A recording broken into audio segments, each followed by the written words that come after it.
The Maternal Thread by C.J. Van Pletsen. Winter in Bistrița. Snow fell in sheets over the Carpathians, swallowing sound and color until even the bells of the Orthodox churches rang hollow. The air smelled of coal smoke and pine, but the smoke carried something harsher oppression, the weight of being watched. Bistrița in 1961 was a city under glass catalogued and held in place by the iron fist of the Romanian Securitate. Soldiers in thick coats patrolled corners with rifles angled low, their boots crunching on packed snow. In shop windows, portraits of Gheorghe hung beside slogans promising progress. No one believed them. No one dared to say so. Uri'el and Samuel arrived 2 days before the winter solstice, traveling under forged papers. Uri'el posing as a French geologist on a UNESCO survey. Samuel as his interpreter from the British consulate. Their boots struck cobbled streets, past facades still scarred by war.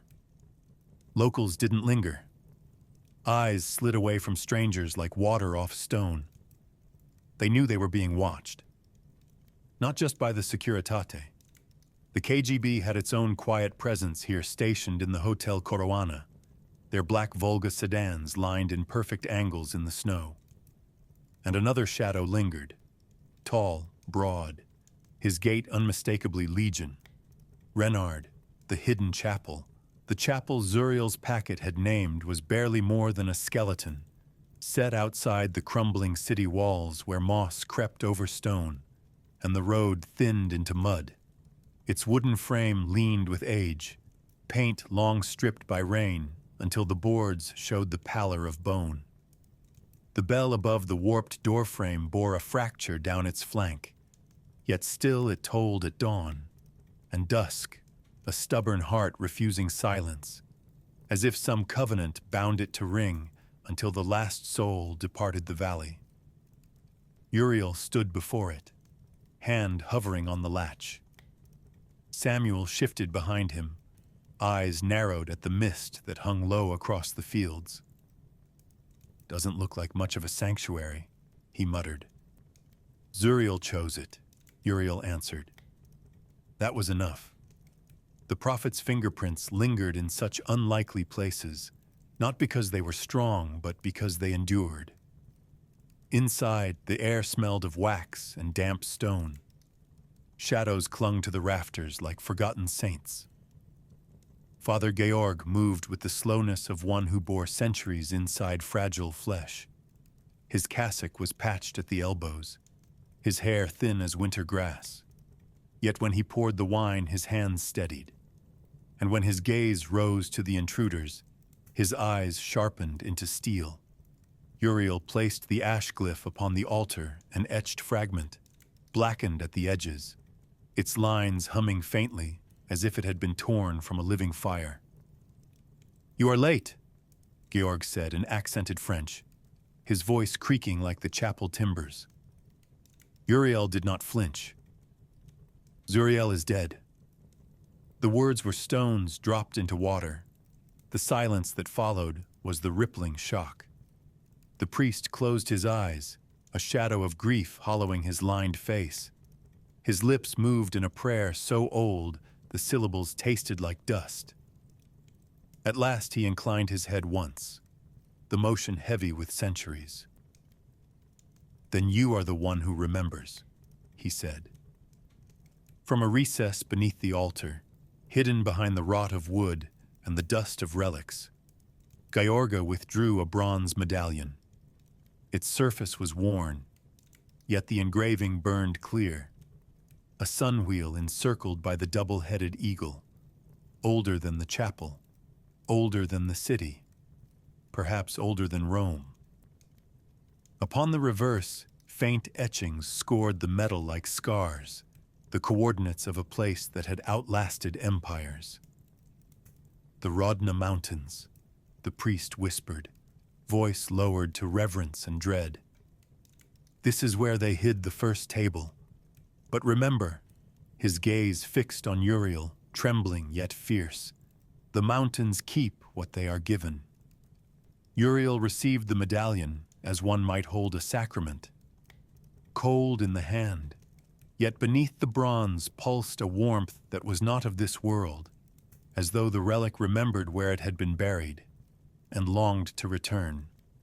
The solstice ascent. 2 nights later, when the solstice moon rose full and pale as hammered silver, Uri'el and Samuel entered the Rodna Pass. The world narrowed to stone ridges sharpened into knife edges, their lanterns swinging halos of dim fire across snow and shadow. Pines stood in ranks along the slopes, and the wind threading their needles wailed like voices that had not forgotten their graves. The climb was merciless. Ice clung to the rock, as though to guard it, and each step drove knives into muscle and lung. Breath scraped raw in their throats, whitening into frost that vanished into the night.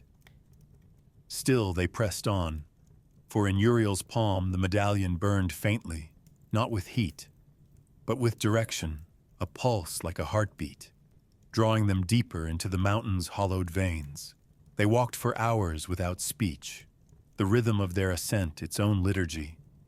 Snow fell in sifted veils, muffling the world, until at last Samuel's voice cracked the silence. "Do you think Zuriel knew this would happen?" His words billowed white, fragile against the black air. Uriel did not turn. "Knew what?" His tone was even, though his chest labored with the climb. "That Ava would try to keep Leora out of the prophecy," Samuel said, voice raw with cold. "That she would be hidden, that you would need someone else at your side." He smiled faintly, lips split from frost, teeth glinting in the lantern's sway. 3 barrels, remember? 1 for fire, 1 for the maternal thread, 1 for the shield. I think Zuriel left me here for when she was gone." Uriel's steps slowed. In his blood, a tremor stirred. Not memory, but something older. Foresight etched into marrow, the inheritance of vision that did not belong to him alone. He felt Zuriel's hand ghost over the moment, the inevitability of prophecy pressing close. Yes, Zuriel had known. He had carved the path with absence as much as presence. Samuel grinned wider, though his breath rattled. "Don't look so grim. If I'm the 3rd barrel, it means I'm supposed to be here. The shield. Not a bad role, eh?" Uriel's lips twitched, an echo of warmth breaking through the frost.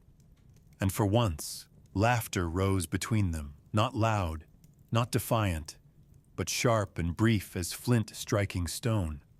In the hollow of the mountains, amid snow and silence and prophecy, 2 men laughed, and the world, if only for a breath, allowed it. The cave.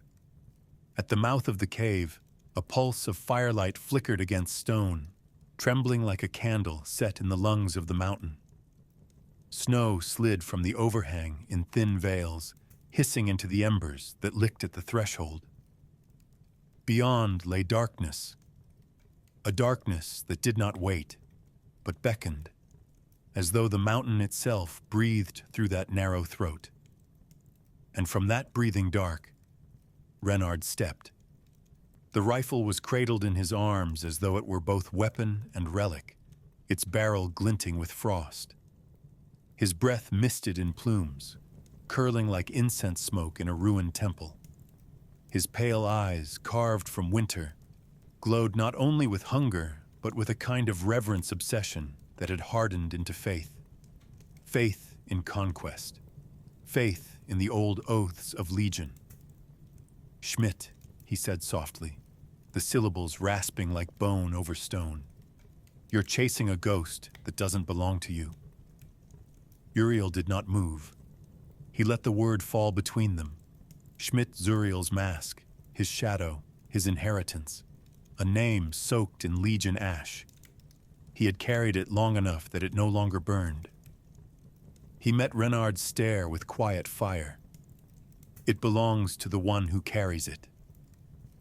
The silence that followed was taut as bowstring. Renard's finger curled near the trigger, but he did not fire. Not yet. The legion still moved in his marrow discipline forged in barracks of blood and banners. To fire too soon would break the liturgy of combat. He could not break form, even here. Samuel shifted beside Uri'el, a subtle gesture, almost careless, yet not careless at all. His weight angled, his step deliberate, until his body stood in the thin line between rifle and friend. His shoulders relaxed, torchlight brushing his jaw with gold. Casual, almost mocking. But his stance was balance incarnate, the poise of a man who had made peace with dying for another. Renard's eyes narrowed. Recognition struck like a lash. That posture, that defiance without aggression. He had seen it before, long ago, in a desert of banners. The shield. A tremor crossed his face, but he masked it with frost. Uriel's gaze did not leave Renard, yet the pull of the mountain urged him inward. The cave yawned like a wound carved into basalt, walls slick with veins of frozen water. Their torches stuttered against the ice, scattering light into shards, crimson, amber, white, so that each step seemed to walk through broken, stained glass. Their breaths echoed, reverent, reluctant, as though they had entered the nave of a cathedral not built by men. Deeper still, the cavern narrowed before opening like a chalice. At the far end, half buried in basalt, something stood. No idol, no statue, but a shape hewn by hands long vanished. A stone tablet no taller than a man's chest. Its face shimmered as if fire breathed beneath its skin. Across its surface ran inscriptions, lines cut with a precision that time could not erode. Glyphs of the ash language, unbroken, alive. Uriel's throat tightened. His pulse thrummed with ancestral memory. He had dreamt these lines in visions not his own. He had carried fragments of them in nightmares. Now they stood before him in stone, as though the earth itself had remembered. The first of the Anakim tables. Renard's voice broke. For all his discipline, it trembled, ragged awe tearing through iron. It's real. Uriel lifted the bronze medallion. Its weight had grown heavier with every step, but now in the chamber, it pulsed like a heart long buried. He raised it toward the tablet. Torchlight flared along its edges, and in that flare the glyphs on the stone stirred. They did not move, not as ink might on parchment, but they lived, flame in form, breath in script. The table recognized him, not as stranger, not as thief, as inheritor. And then Samuel stopped. His torch faltered, fire bending as though drawn toward the tablet. His gaze was fixed not on the upper lines, but on a band of carvings at the base. Shapes half worn, not quite letters, not quite images. Yet they throbbed with familiarity. They did not yield to reason. They yielded to blood. The flame in his hand leapt higher, sudden, alive, answering. It was as though the stone had called, and his very marrow had answered back. Uriel turned, sensing it. His voice edged with urgency. "What is it?" Samuel's face was pale, but his eyes burned with awe and confusion. His voice, when it came, was low, reverent, almost afraid. "I don't know, but it feels like it knows me." The chamber stilled. Even the dripping of meltwater seemed to hold breath. Renard's jaw clenched, his pale eyes widened, disbelief warring with recognition. He hissed the words like a curse, though they betrayed him as prayer. Impossible. Only the shield can... He cut himself short. The rifle trembled in his grip, and he bit the rest back, biting blood into his tongue. But Uriel had heard, and Samuel had heard. The word, heavier than iron, fell into their midst. Shield. The silence that followed was deeper than stone. charged like prophecy waiting to be spoken.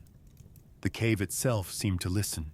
The interruption, the stillness cracked, not with a whisper, nor with the groan of ancient ice, but with the sudden living thunder of boots breaking snow, a rhythm many feet, moving as one, trained, merciless.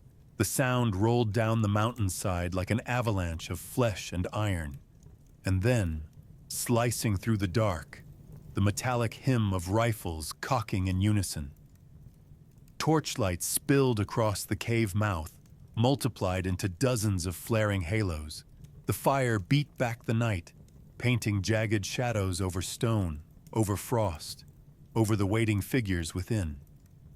The mountain itself seemed to flinch, its frozen silence torn apart. Uriel's hand closed hard around the medallion, its edges cut against his palm, but he did not release it. He felt it pulse, no longer a relic but a heart, urgent, insistent, alive. The bronze warmed as though it recognized danger, as though it demanded to be carried into fire. Samuel moved without thought. The casual stance was gone, shed like a mask. He stepped forward, his broad frame angled with deliberate precision, becoming a living wall between his friend and the oncoming storm. The shield revealed itself not in words, not in revelation, but in posture, shoulders squared, breath steady, every muscle tuned to defend. His torch wavered, and the firelight caught his eyes. They shone with that strange blend of defiance and peace, the kind of calm that only arises when one has already chosen to die. Renard reacted last. For a moment, his pale eyes darted between Uri'el, Samuel, and the cavern mouth. The rifle in his hands lifted, slow as though he fought some inner war. And then, at last, its barrel found its mark, not at Uriel, not at Samuel, but at the intruding torches. Legion discipline, once thought hardened to iron, bent to the deeper pull of prophecy. He raised his weapon against those he had once served beside. For a heartbeat thin, fragile, infinite all divisions blurred. Prophecy and politics, brotherhood and legion, fire and shield. In that frozen cavern before the first table of the Anakim, 3 men breathed the same air, enemies by oath, yet bound by something greater than choice. The flame of Samuel's torch burned higher. The glyphs along the table's base shimmered faintly, as though the stone itself acknowledged the unity. Outside, the mountain wind screamed between the pines, carrying with it the voices of the Securitate. Commands barked in harsh syllables, boots grinding ice, torches multiplying like the eyes of a beast. The sound swelled until it seemed the earth itself was under siege. Uriel's breath misted white as he whispered not to Samuel, not to Renard, but to the silence that still lingered beneath the noise. The mountains are listening.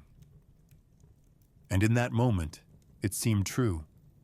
For the snow held its fall, the torches guttered against the wind, and the cavern walls trembled with an anticipation that was older than armies. The first table waited, and the mountain kept its counsel.